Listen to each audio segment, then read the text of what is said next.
Y en principio lo que le pediría es hacer un resumen, una evaluación en general de cómo ha venido la gestión del Sistema Nacional de Drogas en nuestro país. Qué bárbaro, no existe un Sistema Nacional de Drogas. Bueno, pero, exacto, es no, verdad, es una secretaría. No estaría de mal. más. No estaría de más, porque en realidad lo que tenemos es la Junta Nacional de Drogas, Es verdad. que quiere ser un Sistema Nacional de Drogas. La Secretaría Nacional de Drogas es difícil evaluarla sin un contexto, ¿no? Sin contextualizarla en lo que tiene que ver con todo el país. Yo, básicamente, nosotros ya estamos pensando verdaderamente en la transición y me estoy tratando de preocupar por dejar sobre todo la Secretaría bien estructurada y con un buen equipo para quien me suceda en esta responsabilidad. ¿Cuándo se va? Todavía no lo tengo definido. Yo hasta ahora mi idea era quedarme hasta el final del periodo. En realidad, viste que la gente critica mucho porque los políticos tenemos un subsidio si dejamos la responsabilidad para... Pero la verdad es que el trabajo me gusta tanto que preferiría no tener que utilizarlo, preferiría seguir trabajando hasta el final del periodo. Se me hace un poco cuesta arriba porque además quiero hacer campaña y eso, pero bueno, hasta ahora no he hecho casi nada, prácticamente nada de campaña, pero voy a tratar de mantenerme en la responsabilidad. Decía entonces, estoy tratando de dejar la Secretaría bien estructurada y con personal técnico importante, porque es verdad que muchas de las definiciones que nosotros hacemos son políticas, pero también es verdad que la política no puede estar, no puede tener, no tener sustento técnico que la respalde. Y en algunas cosas, en políticas de drogas, a veces estamos en la época de la superchería, ¿no? Y viste que los énfasis en las declaraciones internacionales en general que se hace, vinculado sobre todo al tratamiento de los usos problemáticos, se habla de la necesidad de fundamento científico, de evidencia científica que respalde. Porque la verdad es que se hace mucha cosa que no tiene fundamento científico. ¿Como por ejemplo? Y es el pareciómetro, es que a mí me parece que... Y porque yo conozco un caso... ¿En qué temas, por ejemplo, para poder... Yo decía en el abordaje de los usos problemáticos, ¿no? Hay cosas que se hacen con drogas que no se hacen con otras cosas. Por ejemplo, a nadie se le ocurre que los pacientes que tienen leucemia son los que deciden sus tratamientos, o sus familiares, ¿no? En todo caso se respalda la labor de los técnicos y se le reconoce. Y no hay idóneos en neoplasias que resuelvan los problemas vinculados a las neoplasias o que hagan cursos de 6 meses para tratar las neoplasias. Pero sin embargo, en esto que todos asumimos que es un problema de salud, muchas veces no se respeta la opinión de los técnicos. Y a mí me parece que eso es un problema. ¿Eso a nivel político o a nivel de organizaciones, de centros de abordaje de la temática? Tema en que estamos todavía en pañales en la sociedad. Es a nivel social y siempre que aparecen cosas a nivel social hay políticos dispuestos a representar esas visiones más o menos retrógradas del abordaje del tema, ¿no? Sí, por ejemplo, Paul Ruiz, un sociólogo que estuvo Paul Ruiz es un tipo muy serio, ¿eh? Sí, que estuvo aquí con nosotros, nos decía que... la semana pasada. Sí, exacto, que algunas de las propuestas, por ejemplo, de Cabildo Abierto eran antievidencia, él lo marcaba en esos términos. ¿Usted cómo cree que han evolucionado sus propuestas a partir de la presencia de Cabildo Abierto y sobre todo aquello que se hablaba al comienzo del gobierno, ¿no? De las rispideces que podían llegar a ver? No, Cabildo Abierto tiene una perspectiva del tema que yo básicamente ellos saben y que no comparten mi gestión y yo no comparto su punto de vista, eso está claro. Pero no, yo no me refiero a un sector político específico, yo creo que la sociedad en su conjunto tiene problemas con asumir esto y eso hace que surjan, ¿cómo decirlo bien la palabra? Profetas, no sé la palabra, ¿viste? Gente que cree que puede profetizar en un tema en donde lo que hay que ir es a buscar evidencia científica que respalde las acciones que uno desarrolle para, insisto, esto sobre todo vinculado al abordaje de las situaciones de consumo problemático. Además, hay definiciones políticas, sí. pero la política no puede pasar por encima de lo técnico. Y las definiciones políticas también, yo asumo que he dicho cosas que son polémicas y que eso generan a veces incomodidades en algunos sectores. Eso Ahora, también. ¿y cómo abordamos el consumo problemático? Yo hace aproximadamente un mes le hice una nota a una referente de una organización en El Cerro que ayuda a familias que tienen algún menor con problemas de adicciones. Y por ejemplo me decía que hoy hay niños en el país de 12 años que consumen pasta base. Y me acuerdo que en aquel momento me revelaron la preocupación porque ya había denuncias de, por ejemplo, aspiración de pegamento otra vez en algunas esquinas de Montevideo. ¿Cómo afrontamos? Porque eso es un problema. Sí. ¿Cómo lo afrontamos? ¿Usted cómo cree que habría que afrontarlo? Desde su punto de vista, científicamente, ya que me dice, vamos a lo científico. Los usos problemáticos de sustancias son el emergente de vulnerabilidades. Yo ahora últimamente he escuchado alguna gente que dice, el problema no son los narcos, el problema son las drogas, pensemos en dos personas en circunstancias distintas que usan la misma sustancia. ¿Por qué en un caso es problemático y en otro caso no es problemático el uso? ¿Qué quiero decir? Las personas que están en situación de calle, es muy difícil que no tengan un uso problemático de cualquier cosa, por ejemplo. Y entonces lo que uno tiene que atender son las vulnerabilidades. O sea, lo que nosotros tenemos es que reforzar el cinturón de protección social de las personas que están vulnerables.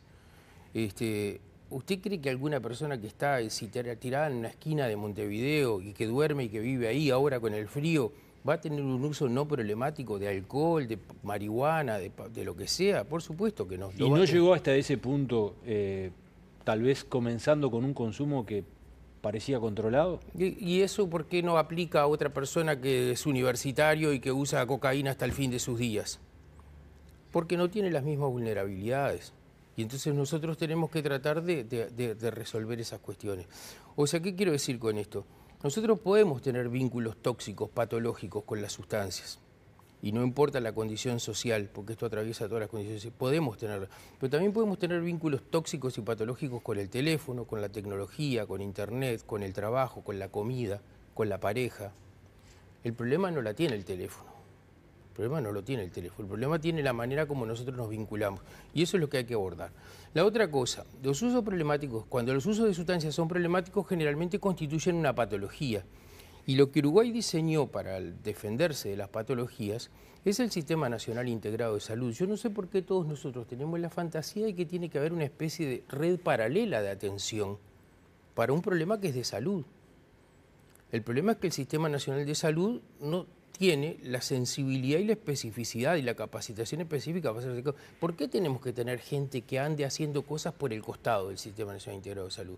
Lo que hay es que complementar el Sistema Nacional Integrado de Salud y no con hechicería, no con superchería. Lo que tenemos que hacer es reforzar eso para que las cosas salgan bien.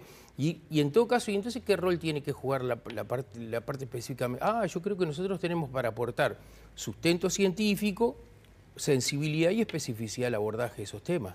Eso es lo que tenemos que hacer. Yo no me puedo pretender sustituir al Sistema Nacional Integrado de Salud con una red paralela de servicios que atiendan esto. ¿Por qué digo esto? Entre otras cosas por razones presupuestales, porque el presupuesto de la Secretaría Nacional de Drogas es igual a un día, el presupuesto anual de la Secretaría Nacional de Drogas es igual a un día de ACE. No lo puedo sustituir. Pero lo que sí tengo que brindarle es, en un lugar donde capaz que el personal no tiene la sensibilidad y la especificidad específica, una red que sea complementaria y que ayude y que coordine. Pero para eso todos tenemos que trabajar en la interinstitucionalidad y a veces a los organismos públicos les cuesta asumir la interinstitucionalidad. Si nosotros tenemos un ministerio, por ejemplo, que se encarga de la rectoría en materia de salud pública, yo no puedo diseñar una política paralela para los problemas de la tuberculosis o del HIV o del coronavirus o de lo que sea. No puedo. Tengo que atender la rectoría al municipio. Si tenemos un organismo encargado de la rectoría en materia de drogas, no puede ser que cada uno haga lo que se le ocurra. Pero pasa eso en la ¿Cómo sociedad. sería entonces esa interacción entre el Ministerio de Salud Pública, la Secretaría, pero también todo el sistema vinculado a lo que usted habló antes, a las vulnerabilidades? Porque ahí no estamos hablando solo de salud física y mental, hablamos Claro. de otras condiciones. Entonces, ¿cuál es el rol de la Secretaría hoy y a cuál aspira usted que se llegue? Yo pienso que, insisto, el rol principal que tiene que tener la Secretaría es la rectoría en política de drogas. Cuesta mucho eso. Cuesta mucho por muchas razones. Primero porque a las instituciones les cuesta asumir la interinstitucionalidad y reconocerle la rectoría a un organismo que es menor, que es un organismo de 60 funcionarios, no es un ministerio. Bueno, pero Y si entonces- son expertos... Sí, 60 claro, lo que pasa es que hay expertos que muy reconocer importante. la experticia y entonces ahí es lo que por eso yo reivindico el fundamento científico y la evidencia científica de lo que se hace. Pues si no, cada uno hace lo que quiere y entonces es una mezcolanza rara. Yo tengo acá un mensaje de alguien que me dice, mirá, hay una señora que abrió una casa de medio camino y que dice que lo que vos estás diciendo está todo... Pero entonces, está bárbaro, lo puede decir, pero entonces no convenye con el Estado. Y conveña con el Estado. Y hay quien está dispuesto a conveniar con gente que hace lo que le parece en ¿Y materia que de ahí drogas, faltan ¿sí, no? controles? ¿Falta una política? Le falta un más protocolo? coordinación y yo aspiro que Coordinación. ese es el camino que tenemos que hacer, mayor coordinación entre los organismos competentes en la materia y que cada uno reconozca la especificidad de cada uno en estas cosas, que me parece que eso es un problema. Porque estos organismos no existen para el brillo o el lucimiento personal de nadie, no existen para que uno se saque la foto cortando cintas, no existen para que uno... hay que pensar todas las políticas, y hay que reconocer los espacios de cada cual. Y eso es una cosa difícil, no es un problema de este gobierno, es un problema que tenemos que ir construyendo. Me parece que vamos en el buen camino, pero que cuesta mucho asumir la interinstitucionalidad, ¿no? ¿Hace falta también más presupuesto para la Secretaría? Sí. Siempre, el presupuesto siempre es escaso, las sábanas siempre son cortas, las frazadas siempre son cortas, pero en realidad yo quiero decir que desde que yo asumí hasta hoy el presupuesto ha aumentado significativamente, en eso no tengo quejas, más bien, pero siempre me dan ganas de hacer más cosas. Yo decidí no innovar, salvo en cuestiones chicas, decidí reforzar lo que se estaba haciendo, porque me parece que mal hacer o hacer experiencias piloto que después no son escalables a nivel nacional. Eso mucho se hace en Uruguay. Voy a hacer una experiencia piloto en este gobierno en Maldonado, después cambia el gobierno y el otro no le importa esa experiencia piloto y empieza con otra cosa. Eso no conduce a nada. Entonces yo preferí reforzar las cosas que se están haciendo, tratar de trabajar más.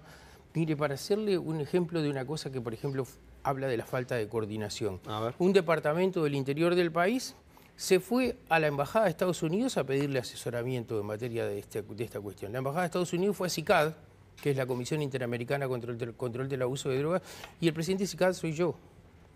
Y entonces, o sea, la Secretaría. Entonces, de Estados Unidos me llaman para ver qué hacemos con ese pedido, en lugar de venir directamente a hablar con nosotros, ¿no? ¿Qué departamento? No importa porque no. ¿Eso quiere decir que no hay conocimiento de cómo está No hay funcionando conocimiento, el lo que sistema? a veces hay la vocación de que cada uno quiere tener su rol protagónico en estas cosas y eso está un poco de pena. Que Bueno, sea a así. veces también se habla mucho de qué incidencia tiene que tener el Estado ante los temas de microtráfico, ¿no? Y usted ha cuestionado bastante las cuestiones relacionadas al punitivismo y a lo que tiene que ver con el aumento de penas y esto que hablábamos recién de, bueno, la evidencia científica y demás. Pero hay una vieja discusión de muchas voces que dicen, bueno, si aumentamos las penas, de cierta manera, vamos a estar previniendo que estas cuestiones sucedan, ¿no? Y esto da para otro debate, si quiere. Ahora, lo que le pregunto es, ¿qué medidas alternativas se pueden pensar a la privación de libertad como para que realmente la rehabilitación de esa persona sea efectiva y se dé en buenas condiciones? Sí, esa es otra discusión, ¿no? Primera cosa, estamos dando vuelta a la página y Sí. hablando de otra cosa. Sí, yo soy muy crítico del punitivismo en estas cosas, sí, yo creo que sí. Alguien me decía, yo lo debatía en mi propio partido esto, y yo decía, pues, todo lo que se nos ocurre es reprimir. Y me decía, es que si vos no decís que vas a reprimir, la gente cambia de canal. Bueno, lo siento mucho, yo no voy a decir que hay que reprimir. La lástima que ustedes van a perder audiencia si ya están cambiando de canal en este momento. Pero la verdad es que yo creo que lo que hay que tener es un menú de baterías alternativas, una batería de medidas alternativas a la privación de libertad que ayuden a que la gente se reincorpore. Porque el dato de la realidad es que cuesta mucho. Yo no sé, sería muy osado decir que los institutos de privación de libertad del Uruguay rehabilitan a las personas. La privación de libertad es una medida que la humanidad diseñó para tratar de impedir... ¿De qué? ¿Para tratar de qué? ¿Para qué diseñamos la privación de libertad? Para que, como una medida de prevención general negativa, como una medida de la ley del talión, para tenerlos en un archivo momentáneo de delincuentes que impidan que los presos delincan mientras están detenidos. ¿Cumple el rol de socialización y de rehabilitación la cárcel? Para prevenir que la persona que comete un delito lo vuelva a cometer e intentar rehabilitarlo. Ahí está. Bueno, entonces miremos con los índices de reincidencia. Nosotros pensamos que eso se está logrando. No, claro que no. Ahí está. Y mientras está preso, por lo menos evitamos que delinca. Tampoco, porque hasta se delinque desde la cárcel. Totalmente de acuerdo. Entonces, por lo tanto, todas estas medidas tenemos que pensar alternativas a Bueno, eso. pero ¿en qué países, por ejemplo, usted cree que va a funcionar? Todos los países están pensando medidas alternativas a la privación de libertad. Todos los países en el mundo. ¿Cuáles serían, por ejemplo, Radio? Los países de América Latina, que son los que en general son más duros con la represión, no solo, pero no nos va muy bien, ¿no? Uruguay es de los países que tiene índices de prisionización más altos y los resultados no están siendo muy buenos desde entonces. Todo, desde tareas comunitarias, hay que pensar, las personas, primero, hay que diferenciar cosas, ¿no? Hace poco una señora fue presa en La Paloma por vender unos brownies con cannabis y porque tenía más plantas de la que podía tener y no sé qué. Entonces, el cannabis es una sustancia que en el Uruguay se vende. La señora no lo podía vender. Pero lo que estaba haciendo era vendiendo una sustancia que otros venden con autorización sin autorización. Eso, si hubiera vendido whisky que no estaba autorizada, ¿le hubiera pasado lo mismo? ¿Alguien hubiera dicho que eso era un golpe al narcotráfico, como se dijo? Bueno, viste, hay que cambiar la cabeza con esas cosas. Hay que pensar alternativas para que esa señora no venda brownies con cannabis y se dedique a otra actividad económica. Pero en vez de pensar en penas de privación de libertad que no resuelven nada, ¿por qué no pensamos cómo le resolvemos, cómo ayudamos a que esa señora resuelva su vida sin vender cannabis?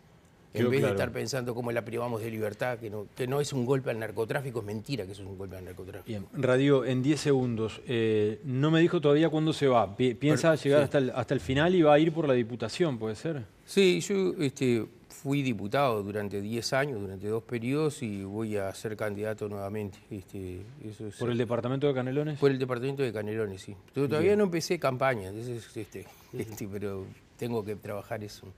Perfecto. Bien. Pero su intención es seguir hasta el final. Mi intención es seguir hasta el final, sí, porque me gusta mucho el trabajo y porque quiero ser responsable con el que venga atrás y dejar las secretarías bien funcionando, ¿no? Y me gusta la idea de... Me parece que los equipos están trabajando bien y me daría pena tener que abandonar eso. Gracias por estos minutos. Gracias a ustedes. Como siempre, muy amable. Muy amable.